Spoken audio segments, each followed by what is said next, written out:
Vamos lá?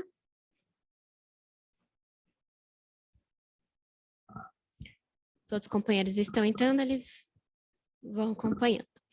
Bem, boa tarde, todos os companheiros. Nós temos aqui o companheiro de São Paulo. O debate também está sendo transmitido para os companheiros presencialmente no Rio de Janeiro e em Curitiba, no novo Centro Cultural Benjamin Perret, lá em Curitiba. Então, saudações aos companheiros que estão reunidos para assistir esse debate. E também uma boa tarde para todos os companheiros que estão acompanhando aí de outros locais, que se juntaram aí conosco nesse debate de hoje. Eu sou Isadora Dias, sou coordenadora do coletivo João Cândido, que é o coletivo de negros do Partido da Causa Operária, e nós vamos realizar esse debate hoje sobre os 135 anos da abolição. Nós estamos fazendo esse debate por videochamada, nós não estamos transmitindo, mas estamos gravando para que, logo acabando aqui o debate, a gente vai compartilhar no nosso canal Tição, Programa de Preto, que é um canal que nós temos no YouTube, e aí os outros companheiros que não puderam acompanhar ao vivo, ou então quem quiser compartilhar com os amigos, compartilhar em grupos do WhatsApp, podem compartilhar o link, mas na verdade também podem já compartilhar esse link para a pessoa participar aqui por Zoom. A princípio, a gente vai iniciar com um debate, será apresentado pelo nosso companheiro Caio, que é membro do coletivo João Cândido aqui de São Paulo, mas os companheiros também podem enviar as suas perguntas, vocês podem enviar pelo chat, ou então quem quiser fazer uma intervenção, perguntar por vídeo, né, aqui no participar do debate, pode também se inscrever. No Zoom tem uma opção de você levantar as mãos. Na parte inferior do aplicativo tem uma opção reações. Quando você clica, aparece levantar a mão. E aí você consegue se inscrever. Para a gente é melhor assim, porque aí a gente consegue ver a sequência de quem se inscreveu.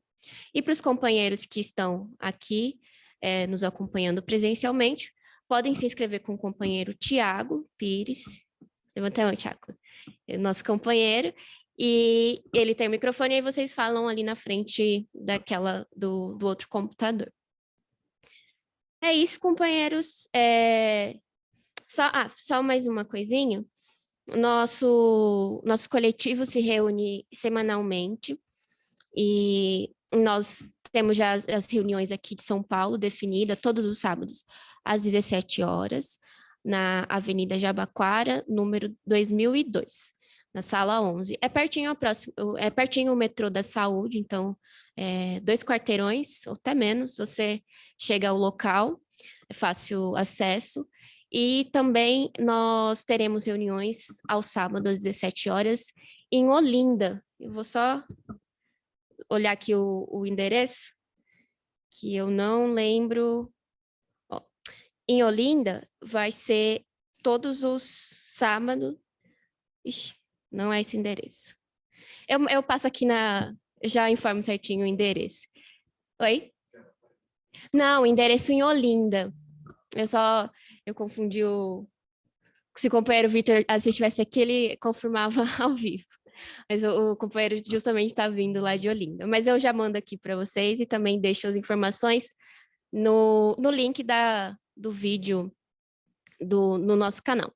Mas também a gente está divulgando e tal, e nós vamos divulgar futuramente o endereço de outros locais que nós também vamos chamar essas reuniões presenciais. E essas reuniões, elas acontecem, né, porque nós somos um coletivo organizado, a gente tem um programa político, a gente se reúne, né, para debater os temas ligados ao interesse da luta do povo negro, e principalmente porque nós temos uma imprensa. Nós temos um canal no YouTube, temos um programa todas as quinta-feiras, e a nossa revista mensal, impressa aí, é uma imprensa independente, revolucionária, e para ter um material desse, né, a gente precisa aí, manter um debate político, discutir, né, com os redatores. Então você que tem interesse em organizar algo sério em relação à luta do povo negro, no coletivo João Cândido você encontrará o seu lugar, tanto para escrever quanto para participar das atividades públicas. Nós sempre participamos aí dos atos e também temos toda uma imprensa para divulgar nosso debate, nossas diretrizes políticas. Bem, já falei bastante, gostaria então de passar a palavra para o companheiro Caio, ele vai iniciar o debate e, claro, depois todos os companheiros fiquem à vontade para participar conosco.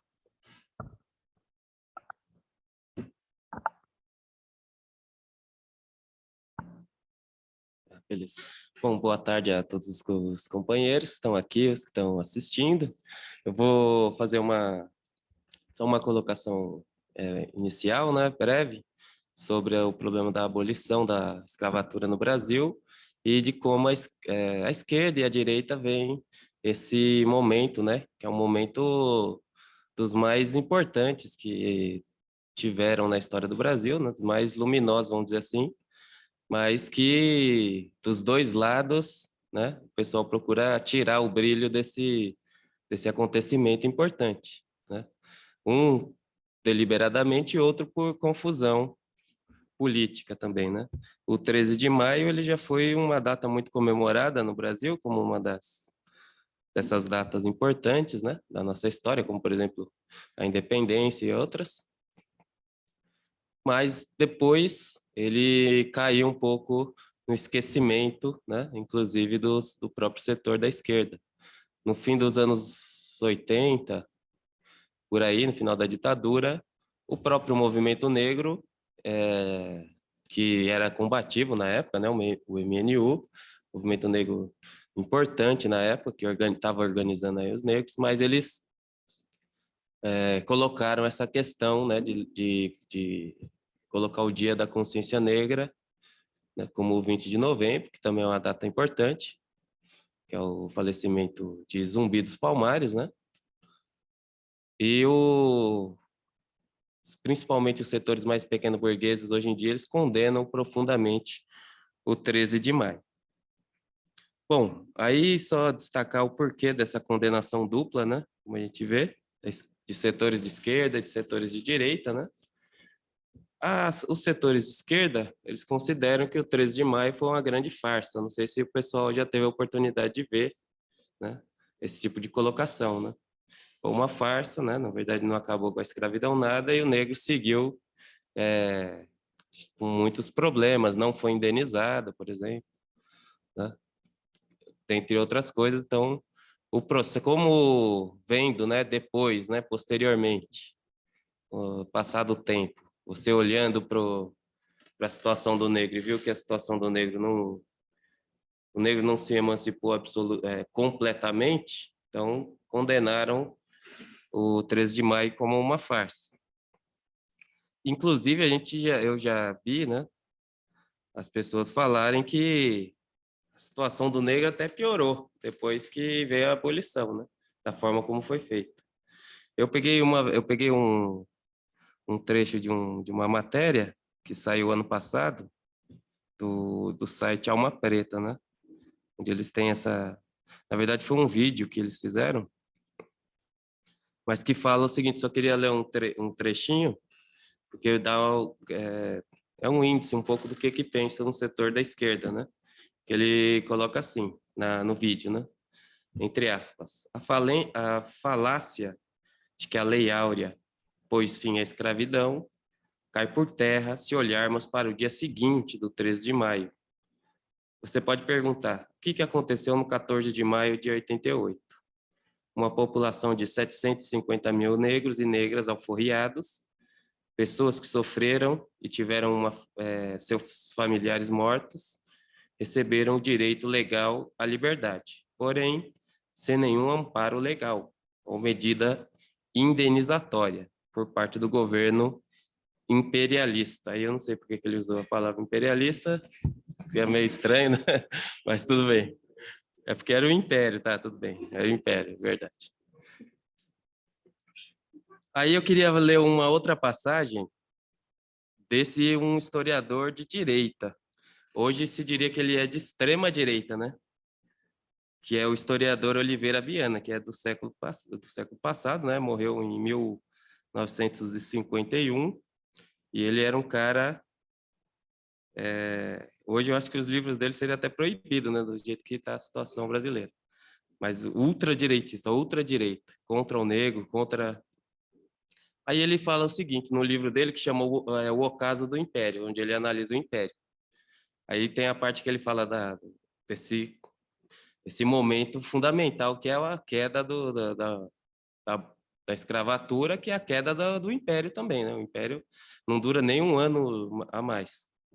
Aí o Oliveira Viana fala assim, em boa verdade, não havia nenhuma razão interna que nos levasse imperiosamente à abolição, salvante exceções inevitáveis. Em regra, os escravos viviam dentro dos latifúndios, formando aquela tribo patriarcal isolada do mundo de que falava Nabucco. E o estado de degradação que caíram depois da abolição e em que atualmente vivem mostra que o regime da escravidão não era tão bárbaro e desumano como fizera crer o romantismo filantrópico dos abolicionistas. Tem outros autores que vão procurar falar que, na verdade, os negros até ficaram numa situação ainda pior, né?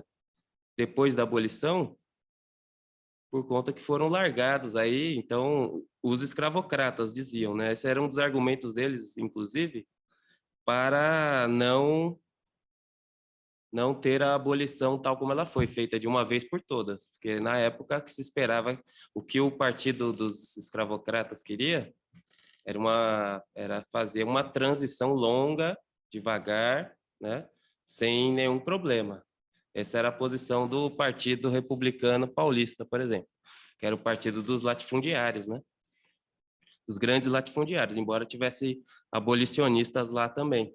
Mas eles que dominavam o partido, e eles tinham essa ideia, né? Vamos fazer uma abolição devagarzinho. Bom, só mostrando que como tem a ver, né, a posição da esquerda e da direita, posição equivocada, as duas, né, evidentemente, que elas são muito parecidas, inclusive, de que foi uma...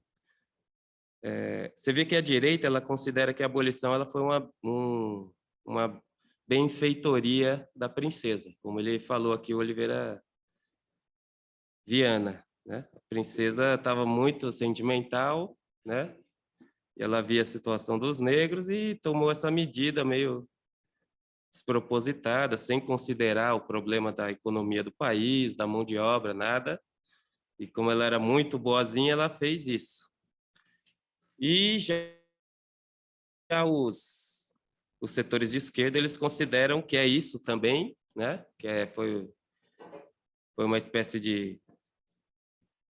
Mas que, na verdade, foi contra o negro. Foi toda uma conspiração contra o negro para que ele permanecesse na situação difícil que ele se encontrava, né?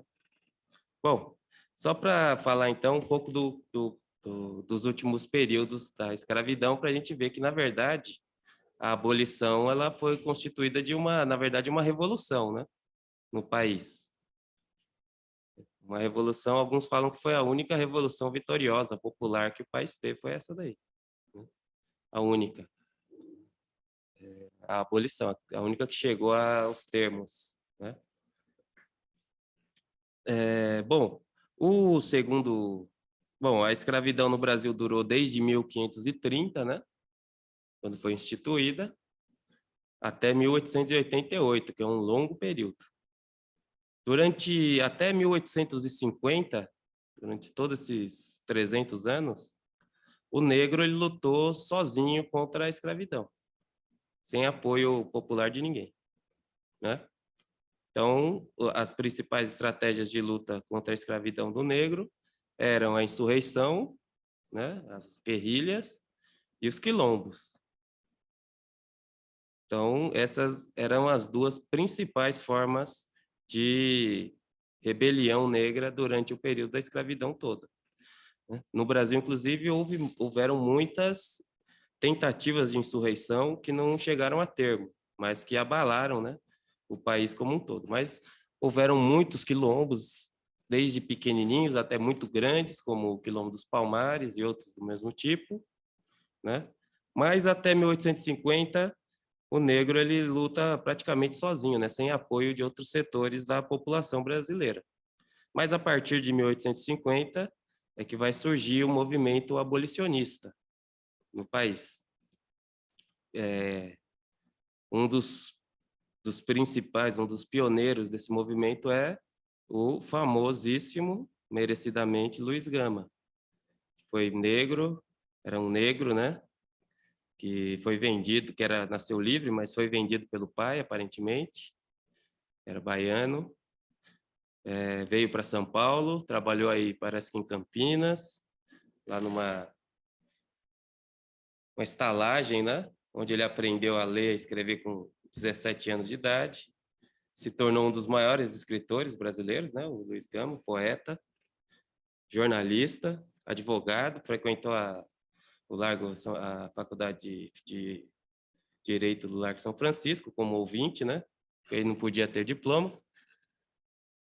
Trabalhou como advogado, sem diploma, mas porque podia na época, né? Tinha a possibilidade de você trabalhar. O pessoal chama rábula, mas não é a expressão correta. Tem uma outra expressão que designa que é isso. Então, tinha várias causas, como ele tinha notório saber em direito, que ele podia atuar.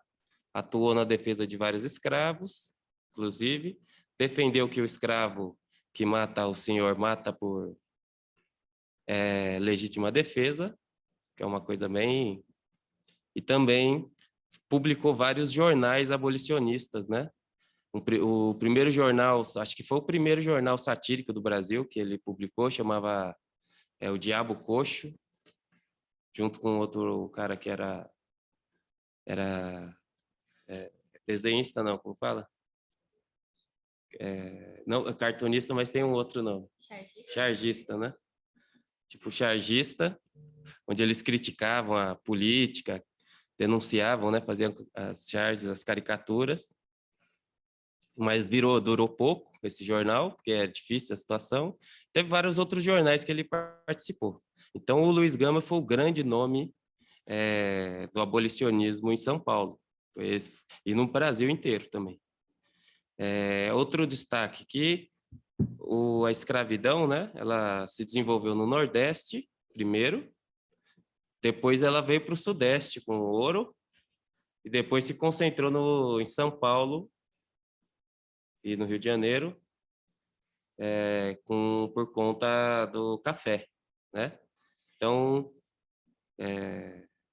o período da escravidão, a esmagadora maioria dos escravos estavam em São Paulo. No período final da escravidão, né, da abolição, a esmagadora maioria dos escravos estavam na região sudeste, né? Já tinha migrado para cá. Porque em 1831, o Dom Pedro I, ele pressionado pela Inglaterra, assina o fim do tráfico de escravos, mas que é uma lei que não funciona, né? Todo mundo fala, tem a expressão famosa, né? Lei para inglês ver, vem daí, e só vai funcionar mesmo em 1850, quando vai ser de novo feita a lei chamada Eusébio de Queiroz para proibir o tráfico de escravos, de verdade, né? Porque ele tinha proibição, mas não proibia nada, porque continuava tendo uma espécie de contrabando legal, né? Porque ninguém cumpria. Então, o Luiz Gama protegeu vários escravos e usou essa lei de 1831 para libertar o pessoal que entrasse depois, que era considerado livre. Bom, mas por que coloquei esses detalhes? Outro detalhe importante é que a maioria dos negros no Brasil, nessa época, já eram livres, né? Na década de 1880, quando vem a abolição, eles já eram libertos, né, no caso. E você tinha aí cerca de mais de 700 mil negros ainda que eram escravos, que é um número considerável, mas já tinha, sei lá, 2 milhões de negros que eram livres, libertos. Mas, né, o problema principal era o problema da mão de obra, porque a mão de obra principal do café era escrava, né? Essa era a principal mão de obra escrava, então os latifundiários tinham medo de perder a mão de obra de uma hora para outra. Causaria um problema na produção, mas que efetivamente vai acontecer isso daí. Problema grave na produção, né? Vai acontecer. Então, o segundo reinado, ele vai ficar todo na luta, nessa questão, a partir desde 1850 até 88, todos os gabinetes que vão subindo e caindo, ora liberais, ora conservadores, todos eles têm a ver com o problema da libertação dos negros, né? Que era o grande problema. Então, a campanha abolicionista começa a se desenvolver, vai tomando um fôlego enorme, vários grupos da população apoiam a abolição, começam a apoiar a abolição da escravidão no Brasil, né? Então, os abolicionistas eles não estavam mais atuando sozinhos, começa a ter expressão dentro do parlamento, tem o Joaquim Nabuco, tem o Rui Barbosa, né, depois, todos eles têm expressão, são pessoas o Joaquim Nabuco era da elite, né, elite é uma palavra ruim, mas da classe dos aristocratas, né, dos latifundiários, todos eles, mas eles defendiam a abolição, de fato, né? Alguns de maneira moderada, como o Joaquim Nabuco e outros de maneira mais radical.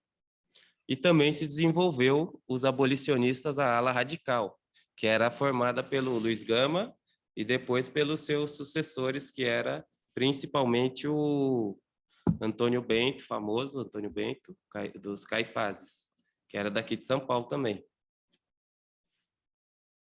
Bom, segundo o reinado, então, ficou toda nessa luta, uma luta muito importante. Tem um livro que chama A Campanha Abolicionista, que é de um autor, que eu esqueci o nome agora, mas muito importante. Depois, é um livro antigo, né? Que ele conta essa história toda do segundo reinado, de como que o parlamento respondia às questões das ruas. Mas só para a gente ter uma ideia, a campanha abolicionista ela foi crescendo, ela foi tomando corpo no país inteiro, em vários lugares, vão surgindo várias associações abolicionistas, na imprensa vai surgindo jornais abolicionistas, eles fazem todo tipo de campanha que a gente possa imaginar, eles traziam artistas, eles faziam comícios na rua, tinha porrada na rua, né? A polícia reprimia, eles atacavam os latifundiários que procuravam que castigassem os seus escravos, né? Colocava no jornal, denunciava violentamente os escravocratas nos jornais, que eles tinham oportunidade, né? O pessoal ficava... Bom, das mais variadas maneiras, eles faziam tudo que eles podiam fazer de campanha para denunciar a escravidão, eles faziam. Também tinha o pessoal que comprava escravo, mas lógico que isso aí é mais difícil, né? Você não vai comprar 700 mil escravos, é muita gente. Não tem, comprava e dava a libertação, né? E tinha a ala mais radical, que se desenvolveu no finalzinho, que eram os Caifazes, por exemplo, que eles invadiam fazendas. Ele tinha um Caifás importante, que era negro, e que o trabalho dele era invadir as fazendas, se misturar junto com os escravos para colocar a semente lá da revolta, né, para fazer o pessoal fugir, né? Inclusive ele morreu fazendo isso daí, entre muitas outras pessoas. E outra coisa importante também foi o quilombo, chamado Quilombo do Jabaquara, que ficava lá em Santos, que foi um quilombo organizado pelos abolicionistas de São Paulo. Eles que organizaram, pensaram no quilombo, como que eles iam fazer. Acharam lá um local, lá em Santos, de mata lá, um local de mata. Colocaram um líder, que era um ex-escravo chamado Quintino de Lacerda, que era uma pessoa alinhadora também, que organizava lá. E esse quilombo chegou a ter 10 mil escravos, 10 mil pessoas, 10 mil. Você imagina a quantidade de fugas que tinha, então, para ter 10 mil pessoas. E o pessoal fazia isso, os abolicionistas iam, favoreciam a fuga do pessoal, acolhia o pessoal em vários lugares e levava para esse quilombo, e desse quilombo ia para outros lugares, chegaram a mandar até para fora do país, dependendo da situação. Isso foi feito durante anos, né? E era uma organização também armada, porque os capitães do Matos iam lá, né? Eles sabiam onde era e ia lá para tentar buscar de novo os negros, e o pessoal enfrentava armadamente.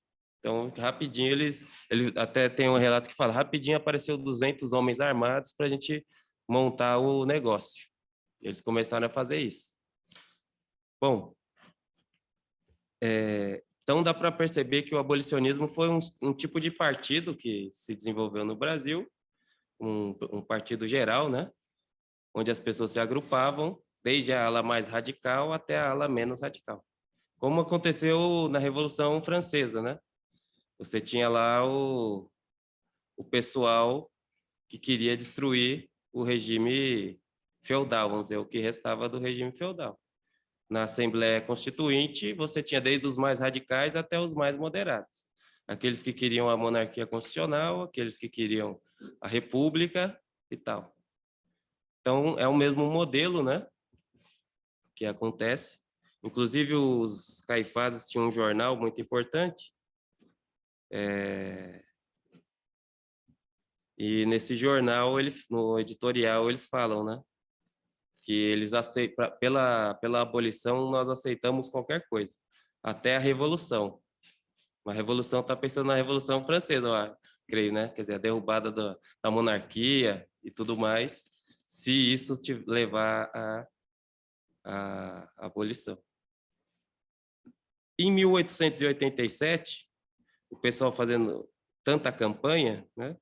E a campanha era muito maior, não era só isso que eu estou descrevendo aqui, mas a campanha era uma campanha grande, colocava inclusive os aristocratas na defensiva, né? Os latifundiários na defensiva, mesmo que eles continuassem aguerridos na posição deles de não vai ter abolição de uma vez, né? Eles queriam abolição gradual.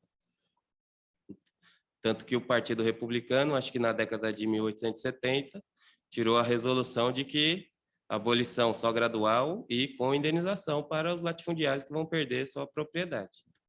Então, essa era a posição dos grandes latifundiários, né?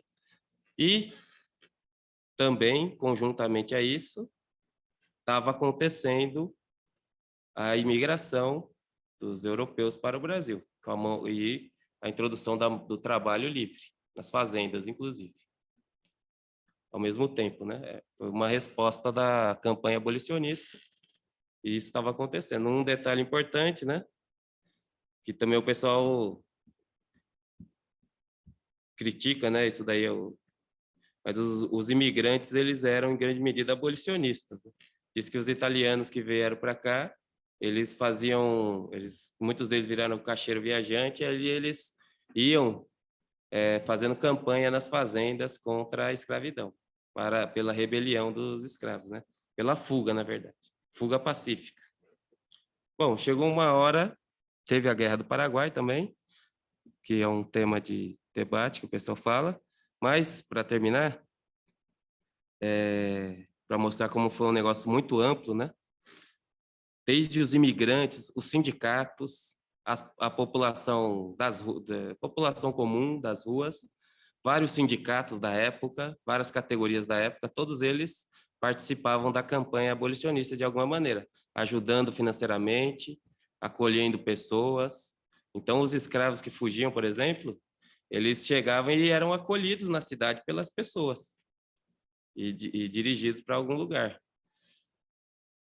Bom, em 1887, o pessoal organizou uma grande fuga, que é retratado pelaquele livro lá, A Marcha, do Afonso Schmidt, que é muito bonito esse livro, muito bom. Essa marcha, ela não aconteceu tal como foi planejado, né?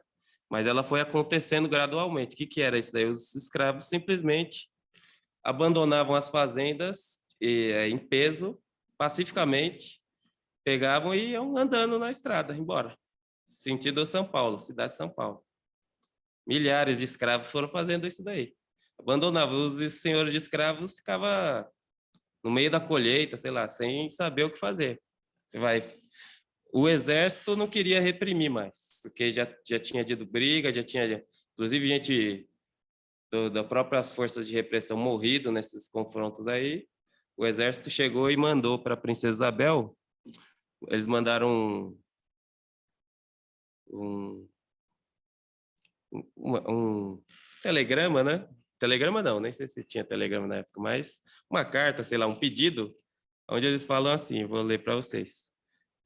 Carta do Clube Militar. Senhora, os oficiais membros do Clube Militar pedem a Vossa Alteza Imperial venha para dirigir ao governo um pedido que é antes uma súplica. Eles todos, que são e serão amigos, mais dedicados e os mais leais servidores de Sua Majestade, o Imperador e de sua dinastia, os mais sinceros defensores das instituições que vos regem. Eles que jamais negaram, em vosso bem, os mais dedicados sacrifícios, esperam que o governo imperial não consinta que, nos destacamentos do Exército, que seguem para o interior, com o fim, sem dúvida, de manter a ordem, tranquilizar a população e garantir a inviolabilidade das famílias, sejam os soldados encarregados de capturar de pobres negros que fogem à escravidão, ou porque vivam já cansados de sofrer os horrores, ou porque um raio de luz da liberdade lhes tenha aquecido o coração e iluminado a alma. Então o exército já falou, já estava caindo fora, falou, não, eu não vou... Eu não vou ficar entrando na guerra aí com esse pessoal. Acabamos de sair de uma guerra aqui, lá no Paraguai. Vou entrar em outra. Bom, então, era uma situação de fato em São Paulo, porque as fazendas estavam esvaziadas, o pessoal foi embora, deixou a fazenda, foi embora, e a situação estava... a produção entrou em crise, né? Não tinha quem trabalhasse direito, o negócio ficou tudo confuso. Então, o pessoal que estava esperando aí uma longa abolição, que ia chegar até o século XX, o que eles fizeram? O Ministério Cotegipe, que era da direita, né, dos latifundiários, ele vai cair em 1888, em 10 de março, cai o ministério, aí a princesa chama a Assembleia Geral para eleger um novo gabinete, né? É tipo, parece aquela parlamentarismo, né? Ou como na Inglaterra, né? Que o rei pode ir lá e dissolver o parlamento, chama outra eleição. Aí é o que acontece, porque quem estava no poder eram os conservadores, do Barão de Cotegipe, que era contra a abolição. Ele queria abolição gradual e tinha que pagar, né? O Estado tinha que pagar quem vai perder o pessoal. Bom, aí, a 3 de maio, começa a Assembleia e, na fala do trono, a princesa chega lá e diz que a pressão era tanta que ela fala de que gostaria de ver mesmo os negros libertos. Aí, no dia 7 de maio, já o pessoal sobe um novo ministério e eles colocam um projeto para ser votado. Só que o projeto tem vários pontos, fala de indenização para os latifundiários, fala de um monte de coisa, de várias condições para transição e tal, e tal, e tal. Aí isso aí cria a maior crise, né? Porque todo mundo estava esperando a abolição, estava vindo e não vem. Aí o cara vem com um projeto desse, cheio de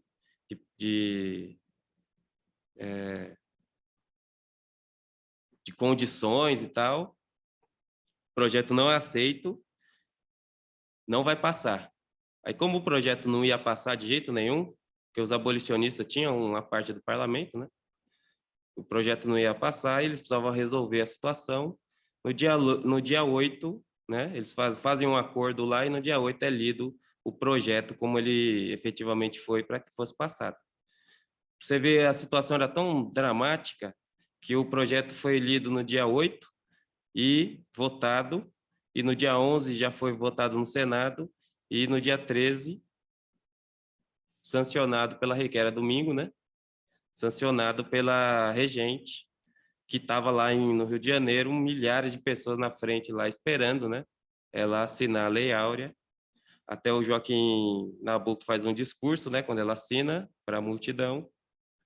E a lei ficou assim, porque como eles não chegaram a um acordo, e a situação era muito drástica, a lei só ficou assim. Artigo 1. É declarada extinta desde a data desta lei a escravidão no Brasil. Artigo 2. Revogam-se as disposições em contrário. Só isso. Não fala de mais nada, não, não fala de indenização, de nada. Só, a partir de agora, não existe mais a escravidão. Pronto. Depois, teve toda a situação, né? Mas isso daqui, evidentemente, que foi um grande acontecimento e uma grande conquista popular, né? Eles derrotaram a ala direita, conquistaram a libertação do negro sem indenização, sem nada, o Estado não pagou nada, né? E foi um dos maiores conquistas democráticas que a população brasileira teve e produto de uma mobilização popular nacional, né? Não foi dos deputados. Os deputados, eles só votaram a lei porque não tinha mais o que fazer. O que eles iam fazer? A produção estava toda paralisada, estava tudo em crise, né? Então, eles tinham que dar alguma resposta. E a resposta foi ceder completamente. Depois, vai se reorganizar a opressão contra o negro sob novas bases. Mas, até aí, foi uma vitória, né? Então, o pessoal que fez isso daqui, que fez essa revolução aqui, foi um dos grandes acontecimentos da história brasileira, né? Não resolveu tudo, assim como nenhuma revolução resolveu tudo, né, no mundo. Nem a Revolução Russa resolveu tudo, né? O negro continuou oprimido em grande medida, mas não como antes. E nós devemos, em vez de criticar a abolição, nós devemos louvar as pessoas que fizeram isso daqui, né? Foram uma luta muito grande, gente que morreu, gente que lutou a vida toda armada, que fez de tudo para que acabasse, né, a escravidão. Então, é esse o tema, né, de discussão, e a questão do que o pessoal fala muito mal da abolição, mas, na verdade, foi um grande acontecimento.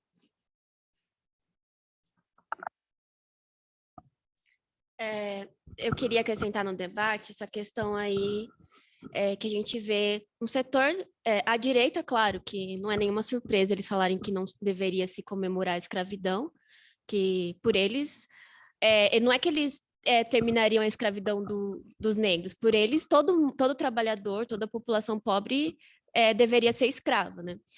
Mas o que estranha é um setor da esquerda, né, que finalmente acaba sendo aí, seguindo o programa da burguesia em falar que não se deveria comemorar a abolição. Tanto que essa semana saiu uma matéria na Folha de São Paulo, para vocês entenderem, né, do que se trata essa campanha. E a matéria tá escrito bem assim: 13 de maio é uma data a ser celebrada no país? Em caixa alta, não. Então, veja só, essa é a manchete da imprensa, que, claro, não deveria ser comemorado, porque não deveria ter tido abolição. Deveriam ter todos continuado como escravos até hoje. Mas o que acontece? Por que a esquerda, um setor aí da esquerda, né, pequeno burguesa, fala que não deveríamos comemorar o 13 de maio? Eles alegam, né, que isso daí teria sido uma coisa realizada pela população branca rica, né, pela monarquia, que a princesa Isabel quis pagar de boa moça assinando a Lei Áurea, e fizeram isso justamente para não acabar com a escravidão de fato, né, não indenizar os negros e tal. Aí eles geralmente falam, né, da pressão internacional que tinha, da Inglaterra e tal. Mas eles mesmos não colocam que a princesa Isabel assinou, né, a monarquia aceitou isso, porque como o companheiro Caio expôs, agora tinha todo um movimento abolicionista para isso. E tanto que eles, você vê, tiveram que fazer isso porque não tinha mais como o que fazer, né? Poderia, de fato, criar uma revolta geral e colocar em risco até o poder da monarquia. Então, eles foram lá e cederam, né? Claro que os negros não foram indenizados, continuaram vivendo em situação precária, mas não tem como você comparar que existe uma lei que, a partir do momento que você nasce, você é um escravo, e não tem mais isso. Tanto que até mesmo os escravos libertos, eles tinham problemas, porque se eles fossem pegos aí em algum momento, se não tivesse como provar que eles não eram mais escravos, que eles eram libertos, se você tem um regime de escravidão, você tem uma lei que dá apoio para isso, ele voltaria novamente para a escravidão. Então, não considerar isso como uma vitória do movimento é uma maluquice. Imagina o pessoal que lutou tanto pela abolição ter que ouvir hoje em dia que nós não devemos comemorar. Olha só, o tanto de luta que eles fizeram. Era luta, tinha imprensa organizada, tinha textos intelectuais, tinha teoria, tinha todo um movimento, né, direcionando isso, né, o fim da escravidão. E claro, né, tinha toda a revolta dos negros. Não é porque você comemora que uma pessoa assinou uma lei, finalmente quem assinaria essa lei? Não seria um escravo, né? Claro que a lei seria assinada por quem está no controle do governo. Então, tudo bem, ela assinou, porque finalmente é para isso que ela está lá, né? Assinar o papel. Mas a conquista é uma conquista da população negra. Então, é uma maluquice o pessoal falar que não deve se comemorar. E, inclusive, assim, você vê esse debate. Ah, não deve se comemorar, não deve se comemorar. E você não vê falando dos movimentos. Eu mesmo conheço todas as informações que eu sei, né? Tudo que eu aprendo da luta do povo negro é a partir do coletivo, a partir do Partido da Causa Operária. Porque o restante do movimento negro, desse pessoal, inclusive, que fala, não devemos comemorar o 13 de maio, eles não divulgam de fato o que os negros fizeram. Eles falam que a princesa Isabel assinou essa lei para pagar toda a população negra, mas eles mesmos não fazem essa divulgação, não fazem um debate, não. Luiz Gama é pouco conhecido, toda a obra abolicionista dele, toda a discussão em torno da luta dos negros, né? Então, nós, do coletivo João Cândido, acreditamos sim que temos que celebrar e temos que, inclusive, continuar, né, fazer uma organização dos negros para que esses direitos que eles reclamam aí que não foram conquistados, de fato, eles não foram, porque não foi feita uma revolução socialista. Os problemas tanto dos negros como da classe operária, da população pobre no geral, vai ser resolvida com uma revolução socialista.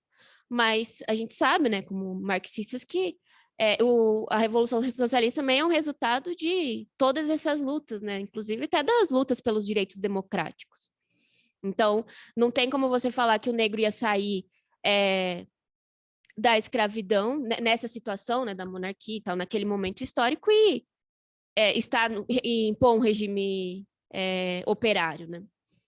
Mas fizeram aí um grande feito pela liberdade do povo negro, né? E eu gostaria de divulgar, né, que nessa semana aqui, nós vamos lançar a nossa revista de maio, que traz, inclusive, aí o tema como o tema 135 anos da abolição. E nessa publicação tem alguns poemas abolicionistas do Luiz Gama. Tanto que eu até gostaria de ler um para vocês terem um gostinho do que vai estar nessa próxima edição, que mostra, né? Eu acho que esse poema, ele reflete muito o que era esse movimento pela abolição. Ele chama Ao Povo. Povo, a despeito do obrório, da desgraça, avante. Marchai, que a abolição é vossa. Nunca mais escravo algum nasce. Não chore a mãe, Não grite o filho, não lamente o pai em vida. Não seja a fome, a sede, o açoite, a espada, o chicote, a amortecida. Avante, avante, que de brilho se arroja a fronte da liberdade, sempre altiva, e jamais será escrava, nunca a pátria brasileira. Avante, avante, que o jugo vos esmaga, e é de dor que o negro em terra é vítima, e o direito não o guarda, e ainda não pode a força, nem o crime aniquilá-lo. Avante, avante, que na vossa luta as mãos de Deus se vos estendem, e o vosso canto é melodia, e a voz da lei, o vosso troféu. Isso aqui acho que representa muito bem o que era essa abolição, né? Eu acho que faz uma diferença muito grande você nascer e não ser escravo, e do que nascer e ser escravo, né? Então, sim, comemoremos o 13 de maio, comemoremos toda a luta do povo negro, que seja, inclusive, inspiração para a nossa luta para a Revolução Proletária, para a emancipação da classe trabalhadora. Então, passa aí o debate para os companheiros, quem quer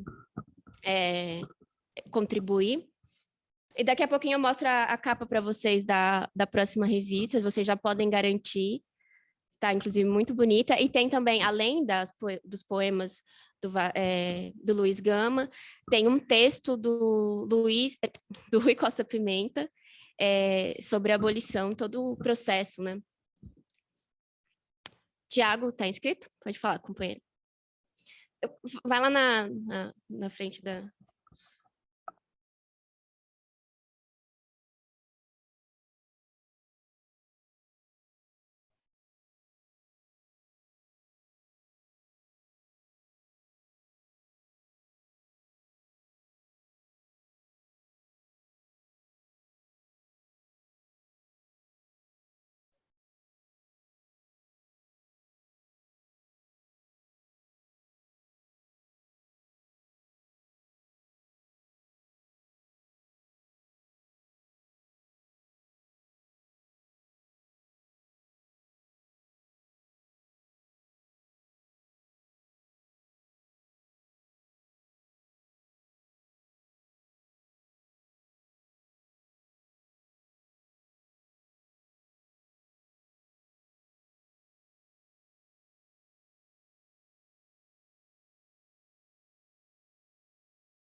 Agora vocês ouvem? O Tiago, fala aí, Tiago.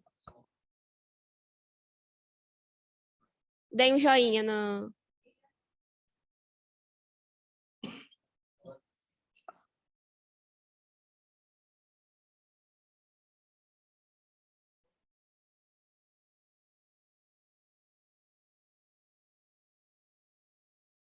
O resto, não estão ouvindo. Com o microfone, o meu vocês ouvem. Ué, estavam ouvindo até agora?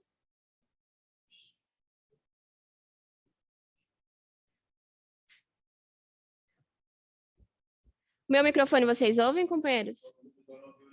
Fazem um joinha no vídeo. Ah, comigo, com o meu eles ouvem. Então tá, tchau. Pega o meu.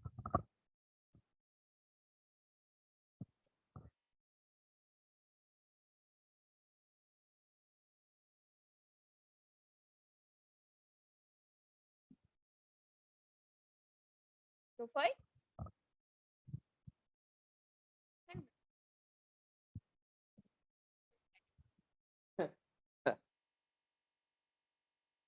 Não, eu tava só complementando aqui o que a Isa tinha colocado, né? Que essa questão do 13 de maio, né? Foi inaugurado recentemente um espaço que era do Centro Paula Souza, foi cedido aí para ser o Museu da História do Povo Negro. E aí no corpo falei aqui que essa é uma concessão importante, né, que mostra a importância, né, do movimento de luta do povo negro. Mas no corpo da matéria, trazia aí que os movimentos decidiram aí mudar, né, o significado do 13 de maio. Também não assinam lá quais movimentos seriam, né? Deve ser o movimento do Tucanafro, né? Traziam aí que o 13 de maio não deveria ser a data de relembrar aí a abolição da escravidão no Brasil, né? Deveria ser o dia de combate ao racismo, né? Então, uma tentativa aí da burguesia, né, de falsificar a história, né? A gente escuta também aí até da esquerda, né, que o negro, né, seria dócil, né, que ele não se revolta e tudo mais, né? Mas aí o Brasil teve, né, diversos quilombos aí, revoltas e tudo mais, né? O Cantagalo aqui em São Paulo, que antecede aí a abolição, né? O pessoal já gritava viva a liberdade, né? Que mostrava aí que o negócio já estava totalmente, né, falido, né? O regime, né? E a gente sabe bem, né, que não existe nenhuma concessão gratuita, né? Nenhum direito aqui foi dado de presente para ninguém, né? Isso aqui é tudo fruto de uma luta, né? O importante é fazer até um paralelo, né, com a história, né? Por exemplo, as greves da década de 70, né? Elas tinham aí a possibilidade aí de tomar um caráter revolucionário, né? Derrotou o regime militar no Brasil, né? E aí era preciso, né, conter esse movimento, e eles vão lá e falam, vamos discutir aqui uma Constituição Federal, senão esse pessoal aí pode, né, terminar tomando o poder, né? Então, para fazer um paralelo. E uma outra coisa, né?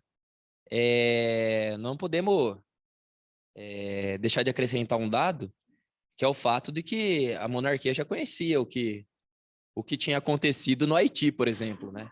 Será que eles estavam dispostos a pagar o preço que os franceses pagaram lá? Né? Então, esse daí é um dado importante para acrescentar aí no debate. Eu vou passar aqui a palavra para o companheiro Luiz.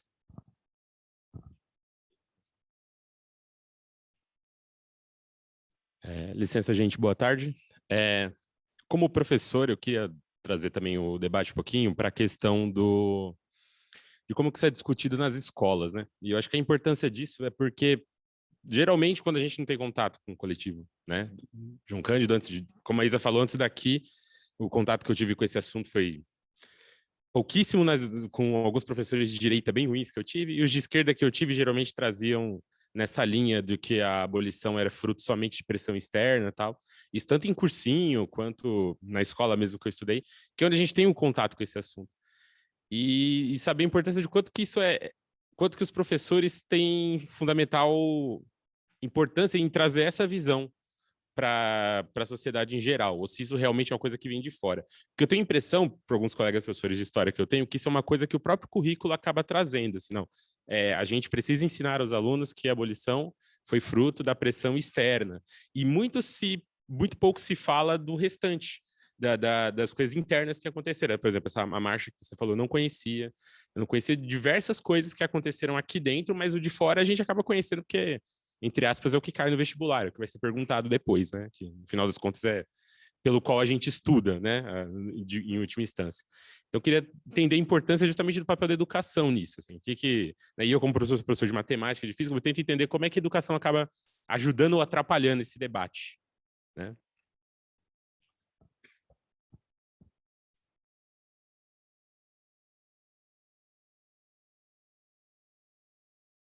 Eu sou assistente de palco. O companheiro Lino está inscrito. Eu vou abrir aqui o som para ele. Esse debate que a gente está fazendo, ele tem várias... Nós estamos usando várias tecnologias, não tecnologias novas, né? Novos métodos. Então, às vezes a gente sofre um pouquinho, né? Então, eu tenho que ligar o meu som. Ó, Lino, pode liberar o seu som para você fazer a sua intervenção. Bom, gente, boa tarde, companheiros. É que, como esse país é muito grande, eu imagino a logística que o pessoal fazia naquela época para fazer todo esse movimento.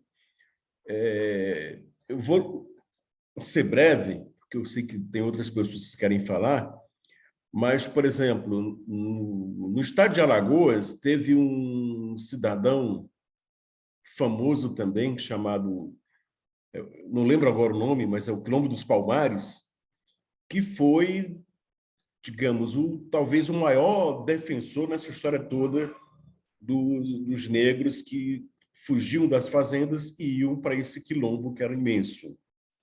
E eu queria lembrar também outro companheiro, o grande companheiro, que era o chamado Dragão do Mar.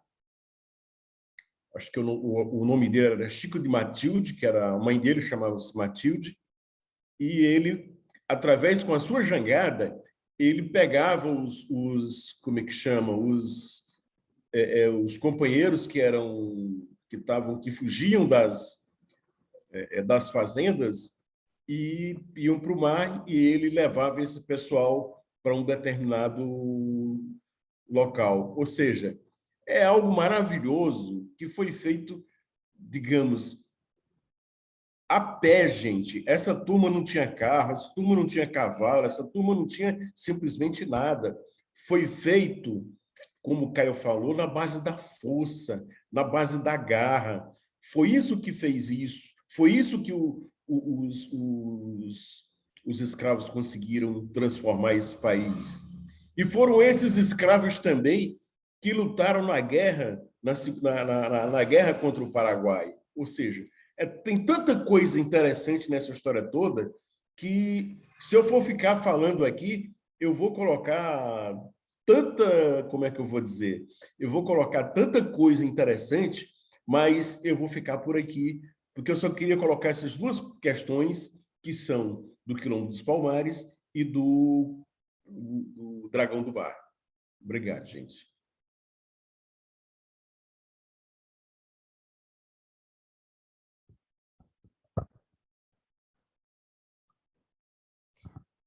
Obrigada, Lino. A companheira Angelina, ela me mandou mensagem se inscrevendo, que ela não conseguiu levantar a mão. Então, eu vou abrir o áudio dela e depois o companheiro Alex está inscrito. Então, Angelina, vou ativar seu som.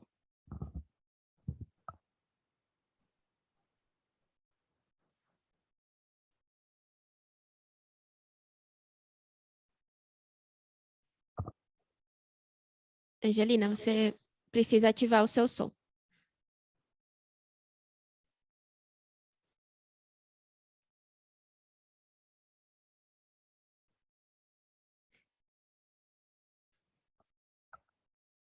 Angelina, não estamos te ouvindo.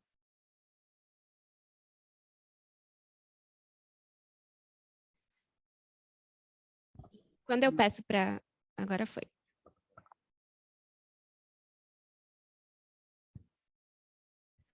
Abre de novo.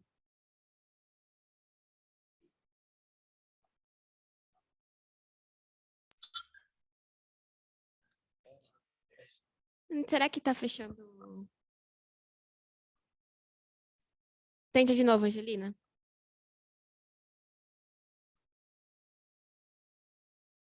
Conseguindo aqui. Tá fechando sozinho, né? Deixa eu. Eu vou deixar todo mundo falar agora, porque eu, na hora do debate, eu sempre fecho, porque o pessoal vai entrando, né? E aí, às vezes entra com som e fica uma barulheira, mas.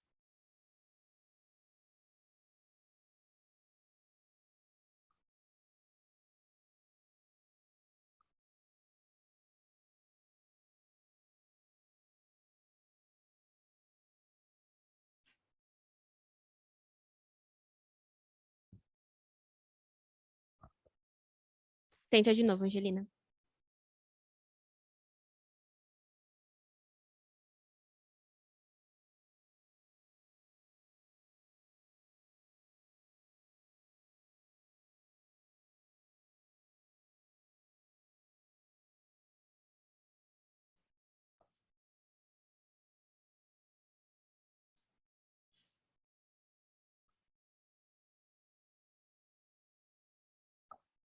Ativa seu som, Angelina, novamente. Agora não está mais bloqueado para.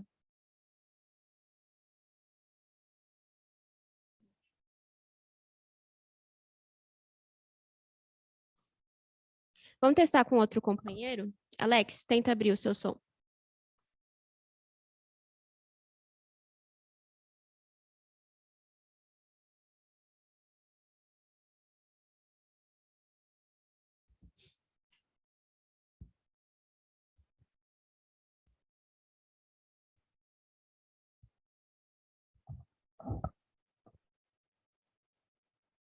Aqui, ó, aqui, ó. Aí. Aí agora passou para ficar grande de Agora novo, foi. acho que é aqui. Ah, sim. Tá me ouvindo? Então tá. Eu chamei os universitários aqui, a minha outra sobrinha aqui. Bom, o que eu queria falar por exemplo, o companheiro aí perguntou sobre como o papel da educação, né? Sou professora, né? E vejo que pela escola, nada, não adianta, entendeu? Tem um ou outro professor que tem uma consciência mais, como que eu posso dizer, mais apurada desse assunto, mas a maioria é um problema sério, entendeu? Então, mesmo os de esquerda, né? O que eu, por exemplo, até entrar no PCO, até conhecer o PCO, né? Eu havia lido alguns livros, né? Emília Viotti, que é A Abolição, não me lembro, do Joaquim Nabuco, que parece que chama Abolição, não tem o artigo antes da abolição. E os outros, que eu não estou me lembrando agora, né? Não lembro tudo, nem o nome do autor. O que eu me lembro melhor é o da Emília Viotti. Bom, o que esses livros colocam faz uma confusão muito grande, porque ao mesmo tempo que fala bem da abolição, mas já tem alguns pontos contraditórios, que as pessoas pensam que ficou ruim mesmo, ficou pior. O da Emília Viotti, por exemplo, deixa eu fechar aqui. O da Emília Viotti, por exemplo, ele coloca que tem cartas de senhores, né, falando, liberte seus escravos, um senhor mandando para o outro, né, uma carta para o outro senhor. Liberte seus escravos, estou com mão de obra livre e estou economizando tanto, né?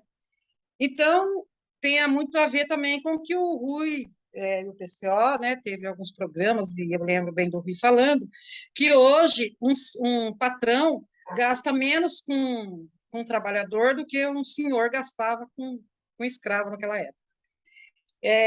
Tem também, no final do livro da Emília Viotti, um depoimento de um escravo, que foi passado de boca em boca, né, que fala assim: no tempo da escravidão, eu comia feijão com jabá, que é carne seca, né? E hoje eu como xerém cozido com sal, que é aquela quirela de milho que dá para pinto, né? E ela fala, não é que ele está com saudade da escravidão, não é isso, né? mas a situação realmente ficou muito ruim. Então, e eu só vim entender que a assinatura lá da Princesa Isabel foi um progresso, né? Depois que eu conheci o PCO, que começou a discutir a respeito desses assuntos.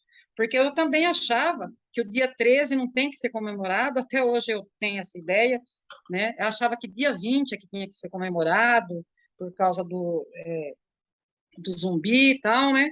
Então, eu acho que é aquilo que o Rui falou, a educação tem que ser política.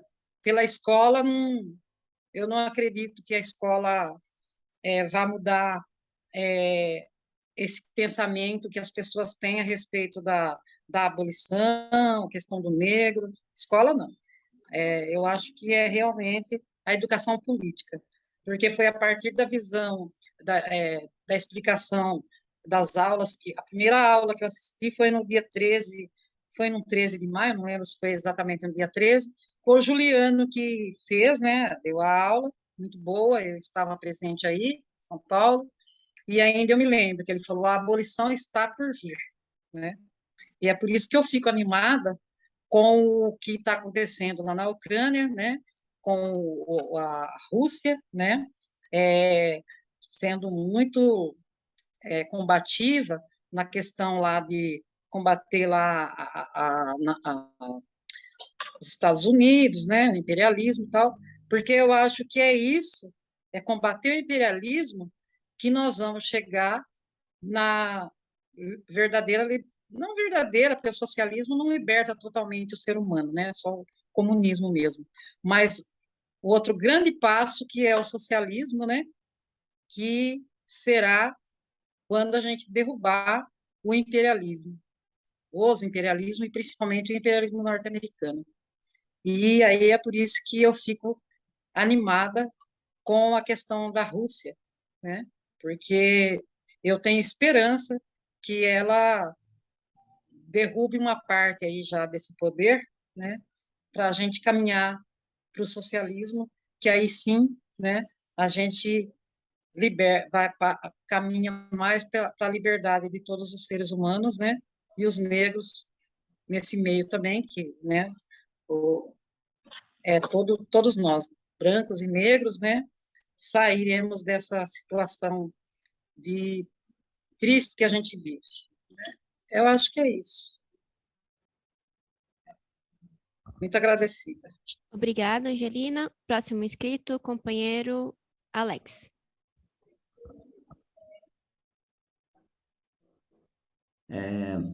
Eu tentei abrir aqui a câmera, não consegui, aí eu vou...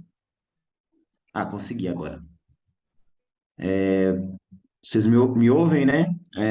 Meu nome é Alex Fernandes, eu sou filiado ao PCO aí, colaborei um tempo com o coletivo João Cândido, né? Estou um pouco afastado aí para resolução de umas questões pessoais, mas pretendo voltar, né, pelo trabalho. E a minha pontuação aqui, na verdade, é uma pergunta, né? Como eu estou afastado há um tempinho, eu queria saber da mesa aí como que está, né? Como que está esse, vamos dizer, eu queria uma espécie de um balanço, né? Principalmente diante dos últimos acontecimentos, a questão da censura parece que tem sido intensificada nos últimos tempos. E como que está essa questão, um balanço assim sobre essa narrativa, né?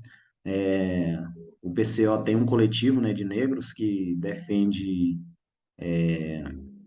essa perspectiva, né, que há uma luta e essa luta continua, né? E foi um grande avanço, sim, a abolição da escravatura, né? Há 135 anos, e a luta não acabou, continua, né? E não pode ser modificada essa interpretação, né? Acho que todos nós devem ter visto as últimas análises aí, e o pessoal de São Paulo aí, do PCO, que participou que foi ver essa peça do Guarani, né, tem denunciado, né, que tem sido feita uma falsificação da peça original. E eu também tenho percebido também, né, acompanhando muito a imprensa aí, que tem sido intensificado realmente aí, através de novelas, de filmes, uma falsificação da história do negro, né? Eu tenho visto novelas, assim, ou filmes que estão colocando a questão do negro como se fosse hoje em dia, assim, vamos dizer, depois de muita conquista, né? Ainda tem muita coisa por vir, mas existe uma conquista de hoje e retrata-se a realidade do negro de 2023 como se isso aí fosse na década de 30, né? É uma coisa muito estranha de se ver assim numa novela, muito estranha de se ver num filme. E isso tem sido uma percepção, como eu comentei, né? Há cerca de um ano eu não estou colaborando com as discussões e a produção da imprensa do coletivo. Então, eu não sei, quanto à questão da militância, se realmente durante esse ano aí, isso aí tem se intensificado ainda mais, né? Ou se não, sempre foi assim. E também pedir, né, a questão, o Caio, a Isadora, para falar sobre essa questão, se sempre foi dessa forma, né? Se a imprensa sempre lutou para a imprensa, a burguesia lutou para modificar essa interpretação de que foi um avanço e de que o negro continua lutando, né? E vamos se dizer assim, me parece que há um esforço muito grande para haver um esquecimento das conquistas. Então, pouca gente, por exemplo, eu vim de uma universidade até boa e eu nunca tinha ouvido falar quer dizer, eu tinha ouvido falar, mas muito pouco do Luiz Gama, né, do João Cândido. Então, assim, isso já no ensino superior, no ensino médio, no ensino fundamental, jamais. Isso aí não tinha nem passado por perto. Então, me parece que há um esforço muito grande, e essa seria a segunda dúvida, né? Então, a primeira seria a questão de como que está essa intensificação sobre a falsificação da história, da questão do negro principalmente, e a segunda sobre esse ano, sobre essa intensificação, sobre esse ano de intensificação e se sempre ocorreu sempre ocorreu essa falsificação, né? Se não é um fenômeno só de agora, vamos se dizer. Então, são essas duas dúvidas que eu tenho aí para a mesa.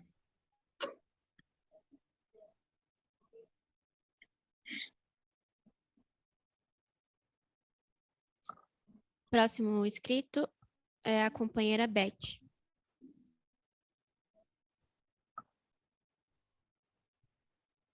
Oi, boa noite, pessoal. Ou boa tarde, não sei. Estão me ouvindo? Sim.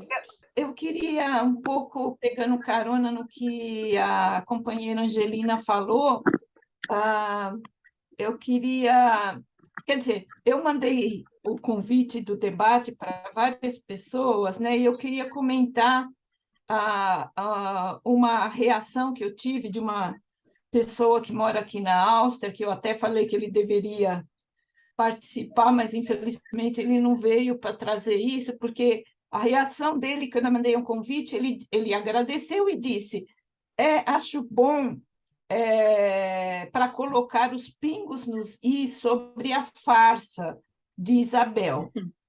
Aí eu falei, farsa? Por quê? Né? Aí eu falei, por quê? Ela assinou o papel, tudo, né? Você deveria participar do debate para levantar essa questão.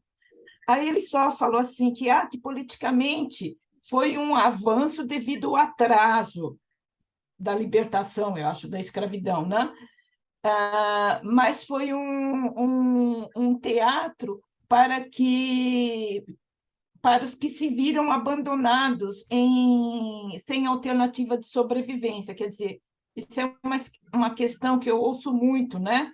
Que, na verdade, isso que a companheira Angelina colocou também, né? Que depois da escravidão, muitos se viram meio que às portas da amargura, né? E outra coisa, né? Por que será que as pessoas, a gente percebe essa rejeição em comemorar o dia 13? Eu tenho a impressão que as pessoas eles abordam mais sob uma perspectiva de ser uma homenagem, entre aspas, assim, à princesa Isabel, do que realmente uma conquista, né, de todas a luta do povo negro, né? Então, eu acho que falta muito essa percepção, porque ela não é trazida também, né? O pessoal acha que você comemorar no dia 13 seria como estar agradecendo, sei lá, eu tenho essa impressão, a princesa Isabel, a homenagem a ela, porque ela teve esse ato, e o pessoal acaba rejeitando isso, né? Não sei o que vocês acham, né, disso. Só queria comentar isso, que eu acho que essa percepção de que depois da escravidão muitos ficaram na amargura, como dizem, né? Mas é um tal negócio, né? Qual a outra prisão, então? Seria continuar escravo, né? Era só isso que eu queria comentar. Eu passo a palavra. Obrigada.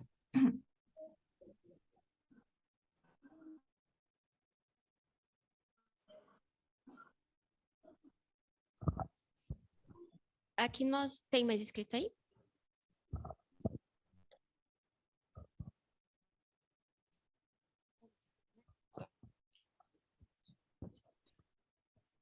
É sobre o problema da educação.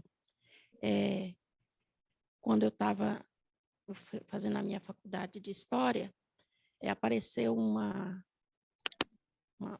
pessoa que já estava fazendo o mestrado, e ela trouxe essa ideia para nós assim, que o negro, quando o Caio ele fala que direita e esquerda tem esse pensamento de errado, né, sobre a luta para a abolição, ela trouxe isso para nós, isso é bem mais atual agora, e eu fiquei até preocupada quando eu vejo isso, e quando o companheiro ali levanta a mesma questão, e falou assim, que ela disse assim, olha, gente, se for analisar bem, a situação do negro não era ruim, porque tinha os negros de ganho, né? Então, esse povo aí estava vivendo uma vida boa, né? Nessas palavras, quase desse jeito. Então, quando a gente vê o problema da educação, a gente pensa nisso. É muito difícil evoluir enquanto a classe que está educando, que está lá com o aluno desde pequeno dentro da sala de aula, ouvir alguém que já está se formando de mestrado e tal, que está passando essas ideias para nós, fora o livro didático, que é outra desgraça. Posso fazer um comentário? Eu acho que, diante do que os companheiros colocaram aqui, está aí a importância, né, de se construir, né, uma imprensa negra e revolucionária, né, nas periferias, nos bairros operários. Inclusive, isso é tema, né, das nossas revistas. Inclusive, acho que a Isa vai falar das revistas, né? Essas revistas são a base da discussão das reuniões do nosso coletivo, né? Então, fica o convite para todo mundo participar, todos os sábados, né? Não precisa ser negro, né? A gente não tem esse negócio de lugar de fala. Então, quem quiser contribuir com a gente, pode participar.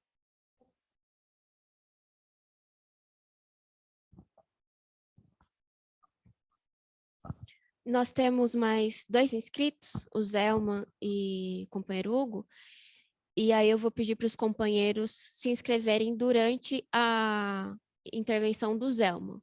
Ou seja, enquanto ele estiver falando, não é que não vão falar depois dele, mas enquanto ele estiver falando, quem quiser se inscreva durante a fala dele, que aí depois a gente não vai mais marcar inscrições, né? Dado o avanço do horário e tal. Até porque, se deixar, a gente fica debatendo aqui até mais tarde. Zelma, eu vou abrir o seu áudio.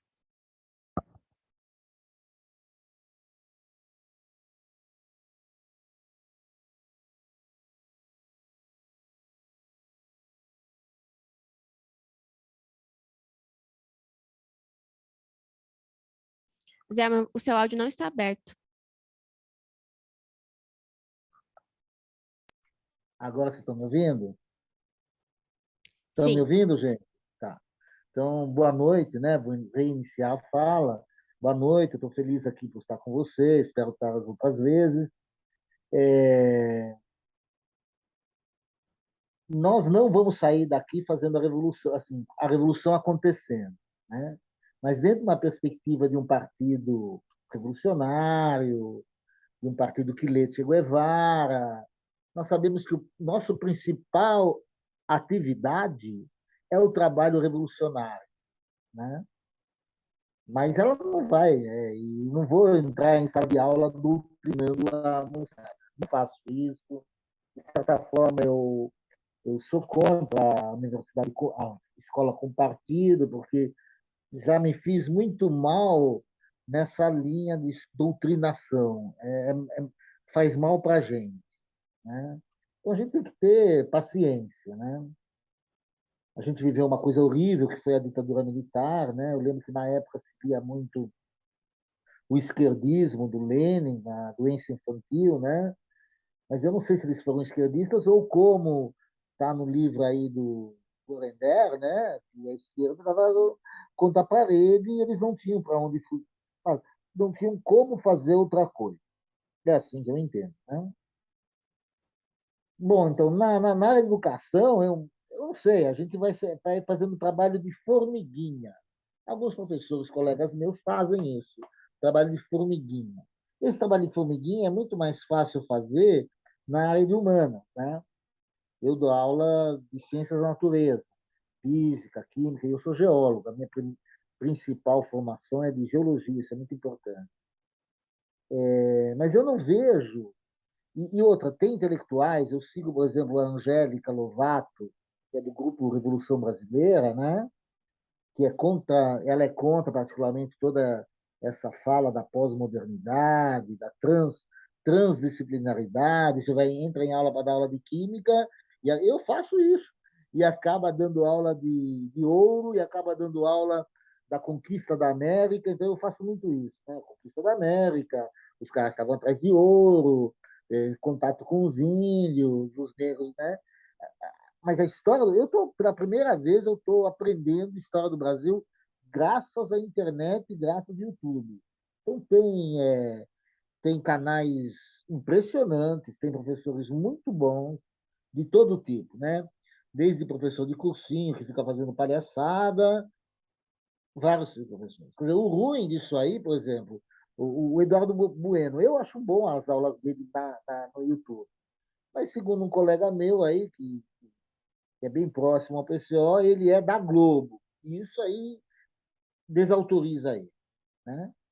Que a Globo também está entrando nessa coisa toda aí da competição entre lives. Isso é um espaço, né? Um espaço, nesse momento, impressionante e maravilhoso. Mas a gente já viu que ele vai ser censurado. Vão tentar moldar esse espaço. Vão tentar moldar, né?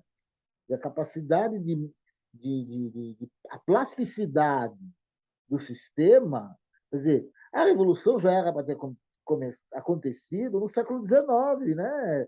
O Marx escreveu o Manifesto Comunista, a coisa já estava bombando naquela época, né? Depois aí veio aqui no Brasil a, a Lei Áurea, no mundo veio a Primeira Guerra Mundial, quer dizer, a coisa está indo, né? De forma gigantesca, né? Auschwitz, Palestina, né?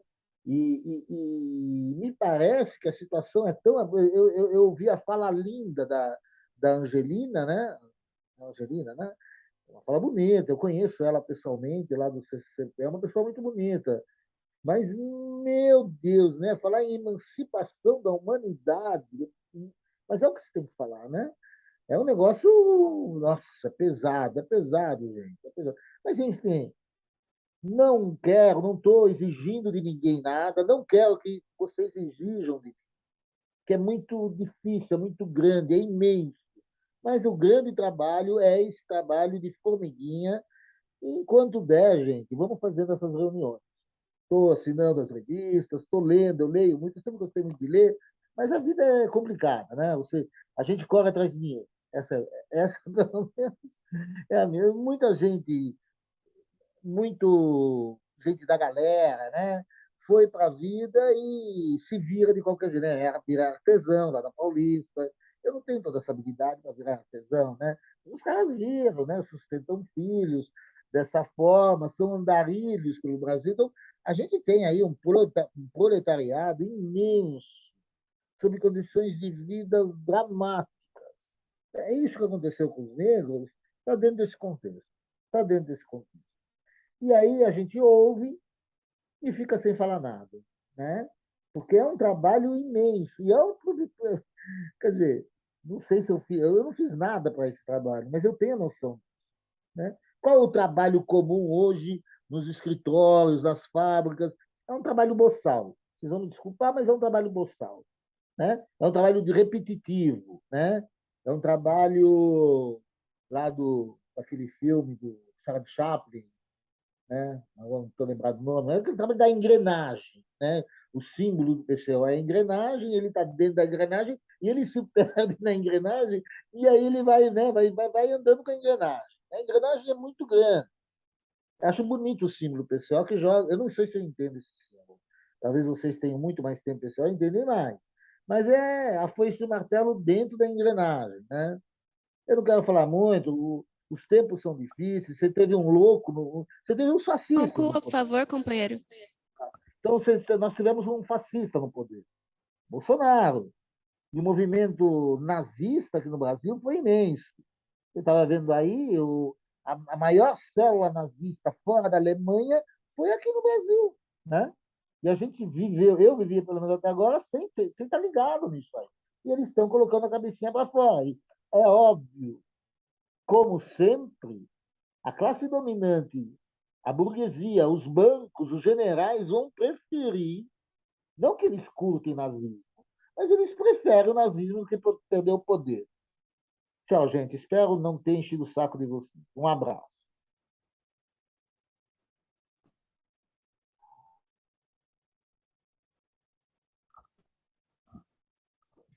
O próximo inscrito é o companheiro Hugo. E aí, para encerrando as inscrições, o companheiro René se inscreveu aqui no palco, mas o René fala depois do Hugo.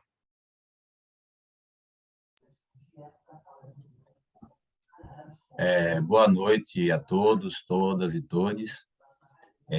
Queria agradecer ao PCO pela atividade, né? Atividade necessária nesses tempos difíceis. Queria agradecer à companheira Nina pelo convite, ao companheiro Juliano, que me mandou o link no horário próximo do horário da realização da atividade. E queria saber quanto tempo eu tenho, companheira Isadora, por favor.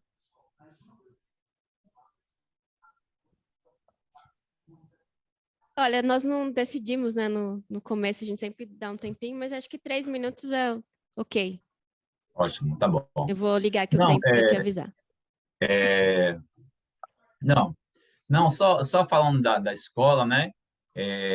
Meu primeiro professor de história, a única coisa que ele fazia era colocar frases no quadro, fazer a gente transferir para o caderno, depois transferir para a prova, né? Do mesmo jeito que ele colocou no quadro. Era o máximo de reflexão que a gente conseguia com o nosso professor de história da escola básica, né? A primeira vez que eu tive contato com um professor de história um pouco mais crítico foi um professor de Feira de Santana, que eu não vou falar o nome dele, né? E ele falou para a gente, passou exatamente essa visão da abolição, né? De que não devemos comemorar, porque foi a Inglaterra que pressionou para que se chegasse ao fim da abolição no Brasil, para que os escravizados pudessem comprar e assim fazer girar a roda da economia britânica, né? Da economia capitalista britânica. Então, essa foi a visão que a gente carregou, e eu fiz o curso de História na UFES, e o que foi me falado lá não foi muito diferente disso, né? Todas as falas caminham um pouco na direção de descredenciar o 13 de maio. E aí eu acho estranho, porque, assim, tudo bem que havia uma conjuntura internacional favorável, né? Mas perceba, por exemplo, as independências dos países que sofreram com a invasão imperialista na África e na Ásia, né?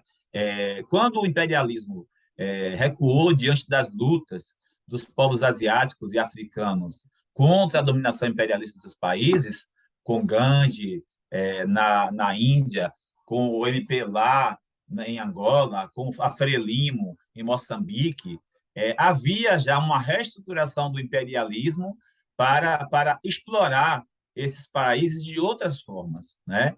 Então, havia naquela época, assim como na época da abolição da escravidão no Brasil, uma conjuntura internacional favorável, porque o imperialismo já não precisava mais ocupar com tropas, tomar os estados e ocupar os territórios, porque tinha outros mecanismos financeiros e de outras formas econômicas para explorar e controlar esses países da periferia do capitalismo. Mas nem por isso os povos de Angola, de Moçambique e da Índia deixam de comemorar suas independências, deixam de celebrar os seus heróis que lutaram pela independência, né?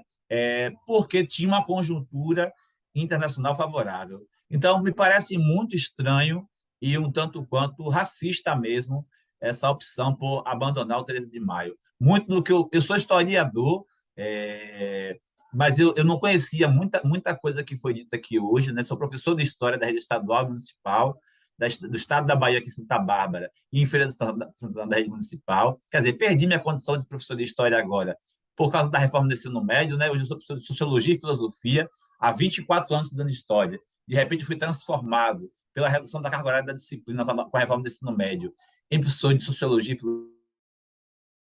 Filosofia. Mas eu acho que a escola é um espaço para a gente disputar, sim, né? É um espaço para a gente formar professores, chamar companheiros e disputar a escola. A escola é um espaço de formação, só para concluir, Isadora. A escola é um espaço de formação para a gente disputar e construir contra-hegemonia também dentro da escola, né? E queria agradecer aos companheiros e às companheiras pela oportunidade. Obrigada. E o companheiro René, aqui no auditório.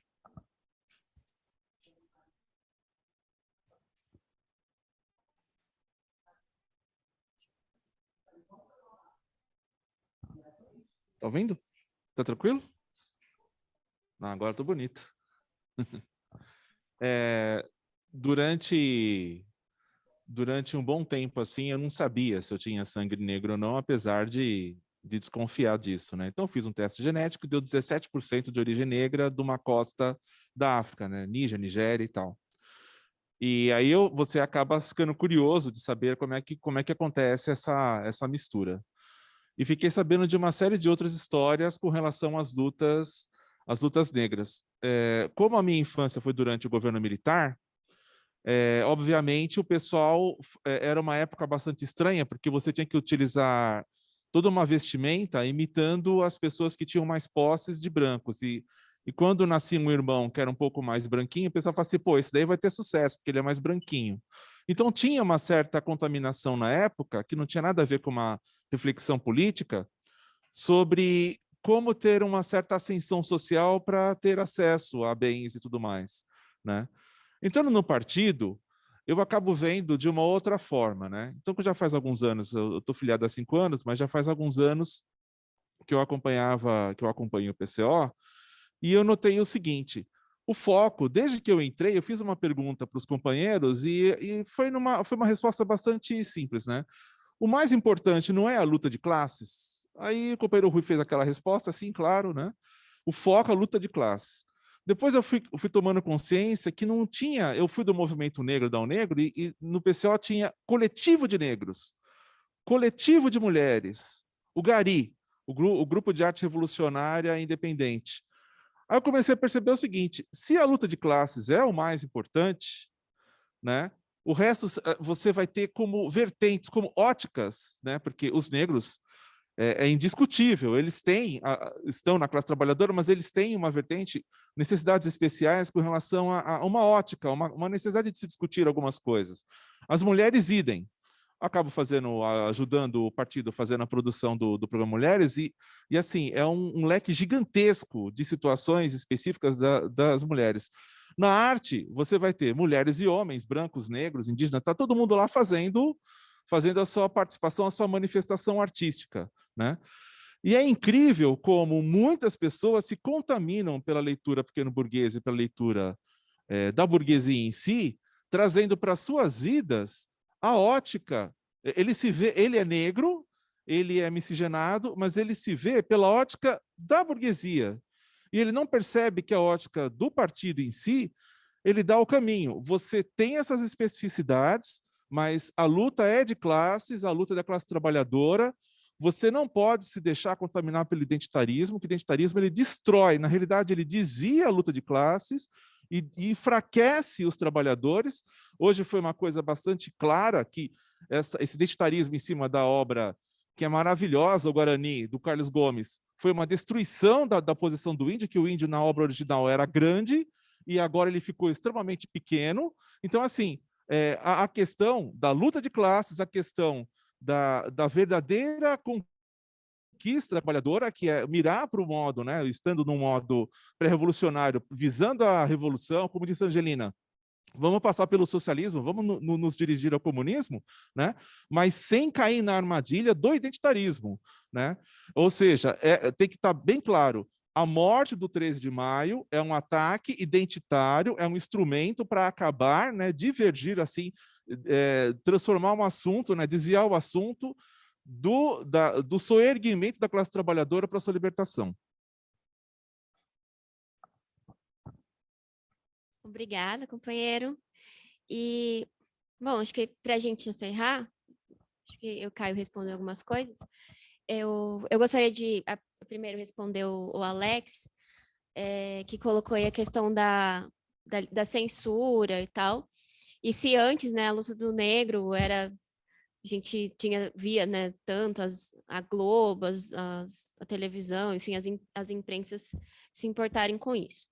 Bem, sobre a censura, nós não somos a favor.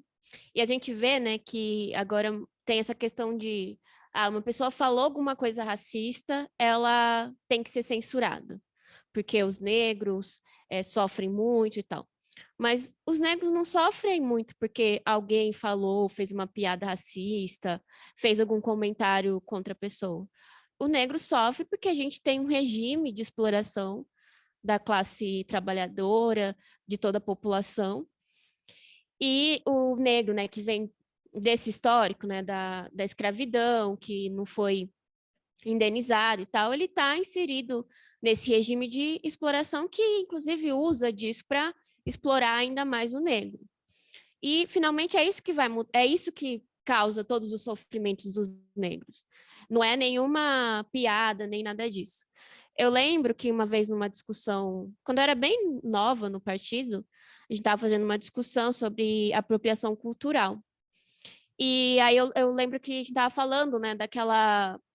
que as pessoas no carnaval geralmente usam aquela peruca, né? Fala que é da nega maluca e tal. E aí eu lembro que eu falei, mas... porque ele estava comentando, né, que o pessoal fala que isso é racismo, não pode e tal.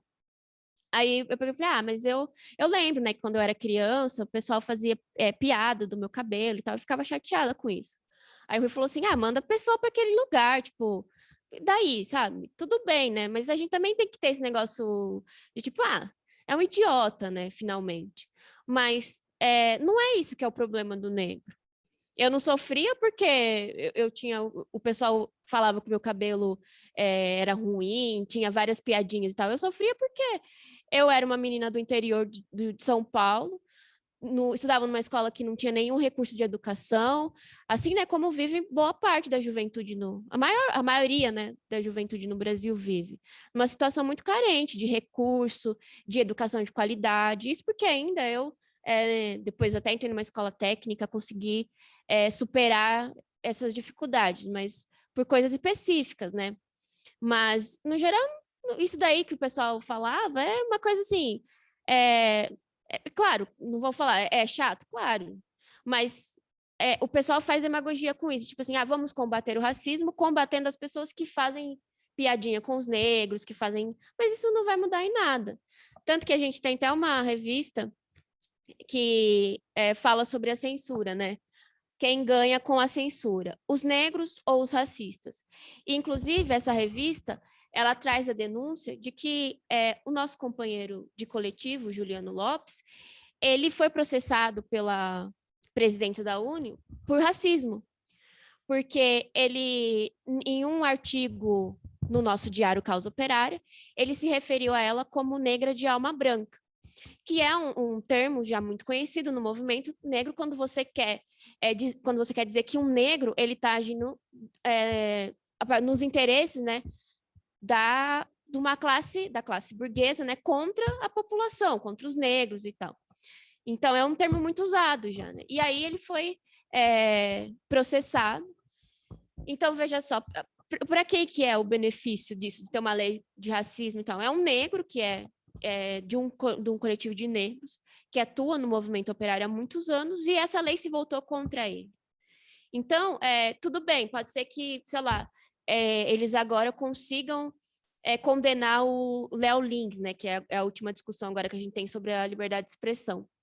Mas, finalmente, Léo Lins aí tem todo um recurso, né? Tem um setor da direita que está a favor dele. Ele também não é um pobre miserável. Mas e aí, né, na classe operária, que um cara, às vezes, lá brigando com outro, faz uma ofensa e pronto, isso daí é motivo para ele ser preso. Torcida de futebol. Nós, como movimento revolucionário, nós temos que defender os direitos democráticos da população. Inclusive, o nosso coletivo é o coletivo que defende o fim das prisões. Então, se a gente defende o fim das prisões, é claro que a gente defende aí o fim de boa parte das criminalizações, né? Que muitas delas elas existem justamente para colocar a classe operária nas cadeias. E aí a gente vê, né, completando com a segunda parte da pergunta, que, de fato, você vê toda essa demagogia em torno do negro, né? Na novela agora, eles trocam aí personagens de regiões que nem tinha negro, mas coloca lá um protagonista negro. Aí parece até colocar um viking negro. Tudo que eles inventam, eles colocam lá tudo que eles têm, eles inventam aí para colocar um negro no lugar, porque é um teatro. Quando você vê aí a população negra sofrendo cada vez mais, eles ficam fazendo um teatro. Mas por que eles estão fazendo isso? É um interesse do imperialismo. Tanto que não era assim antes, tem aumentado muito, e aí a gente vê que a partir do financiamento de ONGs, a lideranças negras, a movimentos negros e tal, você vê esse negócio do identitarismo e representatividade aumentar, porque está sendo pago para ser feito isso. Está sendo pago para que a população oprimida acredite que se tiver lá um negro protagonista em todas as novelas da Globo, a vida dele significa que está diferente. Finalmente, não, tá vendo? Como que você fala que as coisas não mudaram? Agora você tem um protagonista negro na TV. Eles falam, tem que ter uma médica negra na TV para que as meninas negras vejam que elas podem ser médicas. Mas aí você vai ver, é super difícil você conseguir entrar num vestibular de medicina. No Brasil tem pouquíssimas vagas para medicina. É um negócio assim ridículo. Então você não pode ter uma novela só de mulheres negras médicas. Mas enquanto tiver 80 vagas na USP para você fazer medicina, você pode assistir essa novela o dia todo, você pode criar todo tipo de novela que não vai adiantar. Não é uma questão de eu olhar e falar assim, nossa, eu posso virar médica. Eu sempre, acho que a criança, quando ela é criança, ela fala, eu quero ser astronauta. Não faz diferença. Agora, a questão é como que você vai chegar como você vai conseguir cursar uma faculdade de medicina? Como você vai conseguir se bancar? Porque muitas vezes, para você fazer uma escola de medicina, você tem que período integral. Se você não trabalhar, quem precisa trabalhar, como que vai fazer? E a exemplo, Cuba, né? Eu não sei quantas novelas com médica negra tem em Cuba, mas eu sei que se você quer ser médico, você tem todo um sistema público gratuito que forma milhares de médicos, que eles têm tantos médicos que eles exportam médicos. Então, a gente vê que não é um problema de representatividade, de trocar personagens. É uma questão de uma luta política, econômica, né, para mudar, de fato, a situação do negro. E eles querem que essa propaganda, né, financiada pelo imperialismo, quer que a população negra acredite que não, que a grande vitória... Eu vejo uma coisa que eu fiquei pensando, nossa, eles comemoram, né, que a Rihanna, que é uma cantora norte-americana, ela é a primeira negra artista bilionária. E daí? Abre a sua carteira, quantos bilhões tem aí? Tem que contar as moedas para pegar o metrô, que cada ano aumenta mais. Então, é pura demagogia, né? Acho que é isso, Caio. O Caio também é professor, acho que ele pode falar um negócio em questão da educação, e também isso, né, que o pessoal fala, né, isso aí que o pessoal fala da questão de se foi melhor ou pior mesmo, né? Os negros foram para as favelas, etc. Não, essa coisa que a Isadora falou agora, o teatro que a burguesia faz, né? Acho que é para esconder a situação do negro real, que está piorando no Brasil e no mundo, né? Vai piorar, né? Só que você não vê, porque você olha na TV, você vê o negro lá sorridente, etc. e tal, parece que a coisa tá boa, né? Mas não tá. Tá terrível. E esse negócio da educação que é um problema, né? A educação é controlada pela burguesia, a educação é ideológica também, né? A educação sempre é ideológica. Por exemplo, agora na educação tem, principalmente nas ciências humanas, né? Nas ciências naturais ainda o pessoal tem uma certa independência, uma certa independência, né? Mas não tanto. Mas nas ciências humanas, não. É um negócio mais complicado.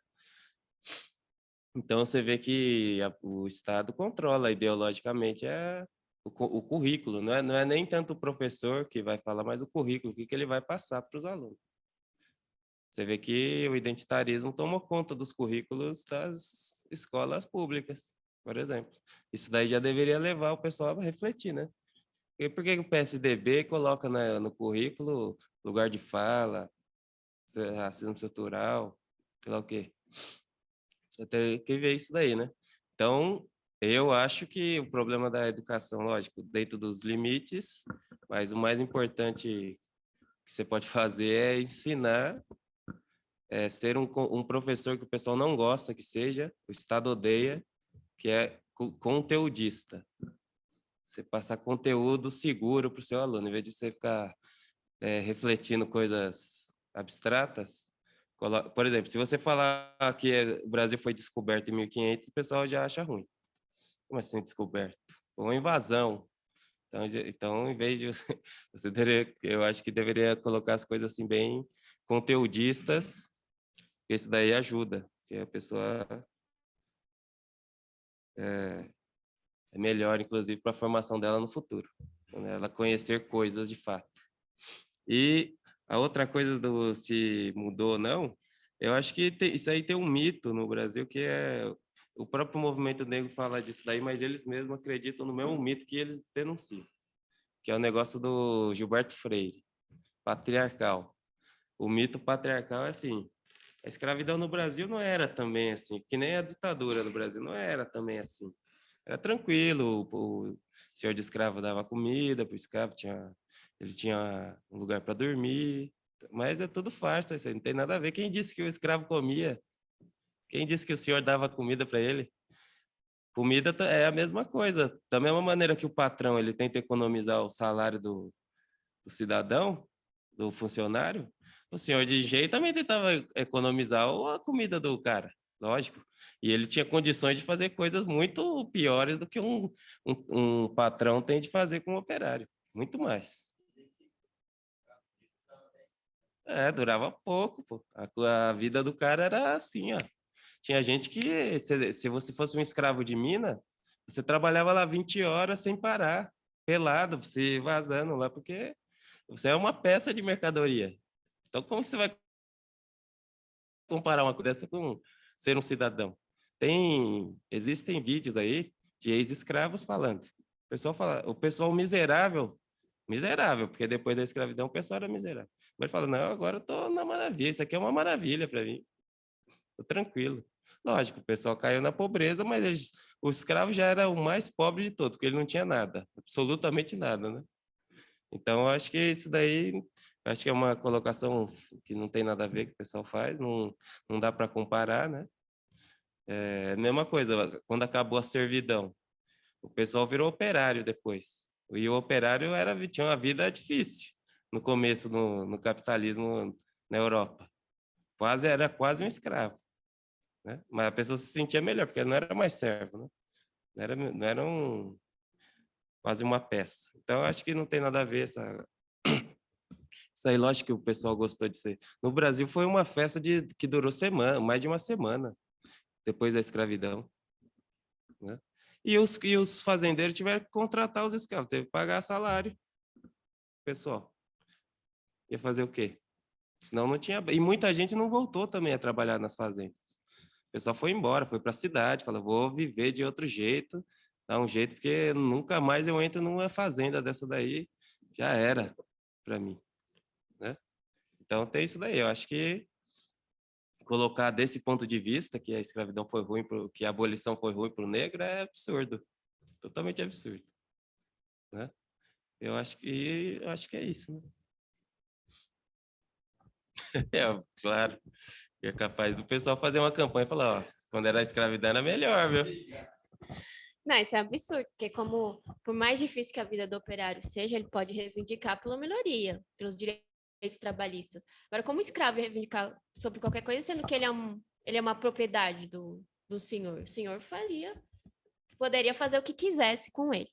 Bem, mas nós encerramos, né, as inscrições, vamos encerrar aqui o debate. Só eu gostaria rapidinho antes mostrar para vocês a próxima edição. A produção vai nos ajudar aí compartilhando a capa. E ela já está imprimindo na gráfica, está lá, está quentinha saindo da gráfica. Os companheiros no nosso... Dá para ver aí, né? E essa é a nossa publicação de maio, número 29, ó, um número especial. E nós pedimos aí para os companheiros colaborar. Nosso Pix é joaocândido.pco@gmail.com. Já abre aí o aplicativo, eu sei que vocês não são ricos tanto, não são bilionários tanto quanto a Rihanna, mas pode contribuir com a nossa imprensa, porque, inclusive, porque é uma imprensa independente, né? Não tem propaganda, a gente não recebe Pix dos Soros, então a gente mantém a nossa imprensa aí através da contribuição dos companheiros, e nós queremos avançar, né, nesse projeto da nossa imprensa. Então, contribuam, ela já vai sair da gráfica amanhã mesmo, na segunda-feira a gente começa a enviar, tanto que é aí que você faz João Cândido, pco@gmail.com, que é o Pix, é o nosso mesmo e-mail de comunicação. Então, aí você manda seu endereço para esse e-mail, que nós mandamos aí R$20 sem frete, ó, nem a Amazon consegue fazer essa promoção, porque eles mandam até sem frete, mas é a custa de um monte de trabalhadores. Aqui, tudo bem, a gente que trabalha para enviar, mas não somos escravos. E outro recado também, a produção pode fechar aí só lembrando, né? Tem um texto do Rui sobre a abolição, tem aí os poemas, né, do Luiz Gama, nós selecionamos aí uns poemas bem bonitos, e outras matérias relacionadas aí à luta do povo negro, os acontecimentos, tem matéria sobre filme, tem matéria sobre futebol, e também nós convidamos aí os companheiros que têm interesse, né, em contribuir com a nossa imprensa, quem quiser escrever para a revista, participar, né, da discussão, nós nos reunimos para fazer essa discussão. Então, aí vocês entram em contato com a gente. E aí, só para encerrar mais uma propaganda, eu sei que vocês já sabem do nosso dossiê Causa Operária, nós estamos em campanha de assinatura, só que aí eu gostaria de lembrar os companheiros que não são assinantes ainda, que nós estamos dando vários brindes, né, para os assinantes. São 3 brindes, você vai receber junto com o seu dossiê a edição semanal do Jornal Causa Operária, você vai ganhar 1 ano de assinatura de uma das nossas revistas dos coletivos, você pode escolher, inclusive, a revista João Cândido, você vai ter acesso ao acesso digital, né? Não é impresso. E também vai ganhar um livro. E um dos livros é A Marcha, do Afonso Schmidt, que a gente falou aqui, né? Que é um romance que conta aí sobre a luta dos negros. Tem também, você pode escolher entre A Marcha e o compêndio do Capital, que é do Cafieiro, que é uma publicação simplificada do Capital, aprovada, inclusive, pelo próprio Karl Marx. Muito obrigado, companheiros que nos acompanharam. Nós faremos esse debate uma vez ao mês, nesse mesmo esquema, presencial aqui em São Paulo, em outros locais. Com certeza, para o próximo encontro, nós teremos mais locais presenciais. Então, continue acompanhando a nossa imprensa. nosso coletivo, no Instagram, a gente tem perfil, no Facebook, e também na imprensa do DCO, nós sempre publicamos aí matérias. É isso, muito obrigada, boa tarde, boa noite, né, agora.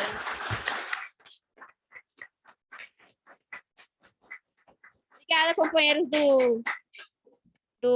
daí das retransmissões no Rio de Janeiro, em Curitiba, e grande abraço para todo mundo, que a gente tem, inclusive, de outras partes do mundo aqui, o pessoal acompanhando.